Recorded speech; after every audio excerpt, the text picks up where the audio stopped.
বছরে একবার রোজা রেখে, বছরে এক মাস রোজা রেখে মনে করলে ইবাদত শেষ।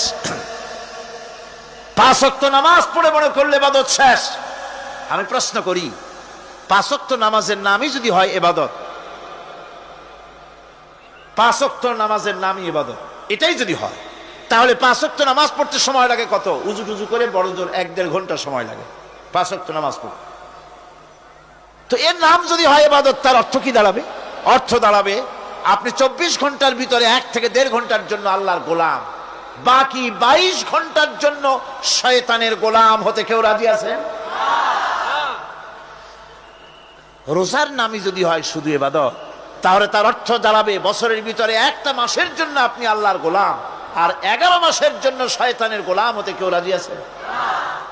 তাহলে বিষয়টা কি? বিষয়টা হচ্ছে নামাজ, রোজা, হজ, যাকাতি শুধুমাত্র ইবাদত নয়। আনুষ্ঠানিক ইবাদত তো বটেই, কম্পালসারি ইবাদত তো বটেই, কিন্তু শুধুমাত্র নামাজ, রোজা, হজ, যাকাত ইবাদত শুধুমাত্র নয়, এগুলি হচ্ছে ইবাদতের পার্ট, ইবাদতের অংশ। বরং জীবনের সব ক্ষেত্রে আল্লাহর হুকুমকে মানার নামই হচ্ছে। ভাইরা আমার, একদিকে নামাজ রোজা করছি, অন্যদিকে আল্লাহর আইনের প্রতিটি ধারাকে লঙ্ঘন করে চলছে, মিথ্যা ওয়াদা করে, মিথ্যা কথা বলে, সুদ খায়, ঘুষ খায়, জেনা করে, এরপরে অন্যের হক নষ্ট করে, প্রতিবেশীর হক নষ্ট করে, হারাম মাল খায়, হকদারের হক নষ্ট করে, প্রতিবেশীর হক নষ্ট করে, জিন্দা মুর্দা মানুষকে নিজের জন্য শক্তিধর বলে মনে করে, এক টুকরা রুটির জন্য অথবা এক ফোঁটা, এক ঘটি পানির জন্য কাফেরের কাছে হাত পেতে দাঁড়ায়া থাকে।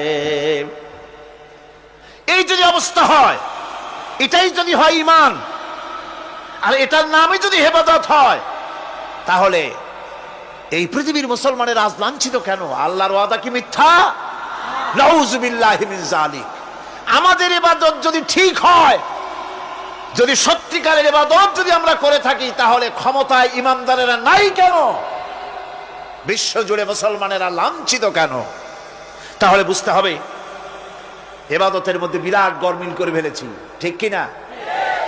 লক্ষ্য করুন, যেই লোকটা হজ করতেছে, উমরা করতেছে, নামাজ পড়তেছে, মসজিদ মাদ্রাসায় চাঁদা দিতেছে, ওই লোকটি আবার ব্যাংকের থেকে সুদের টাকা নিয়ে ব্যবসা চালাইতেছে। ব্যবসা ঠিক রাখার জন্য, ইনকাম ট্যাক্স ফাঁকি দেওয়ার জন্য ব্যবসায়ীরা 2 ধরনের 3 ধরনের খাতা মেনটেন করছে। কথা ঠিক কিনা? মিথ্যা কথা বলছে, ঘুষ দিতেছে, বেশি করে বিদ্যুতের বিল যাতে না আসে সেজন্য যারা বিদ্যুৎ লাইনে আছে তাদেরকে পয়সা দিয়ে ম্যানেজ করতেছে, ঠিক কিনা?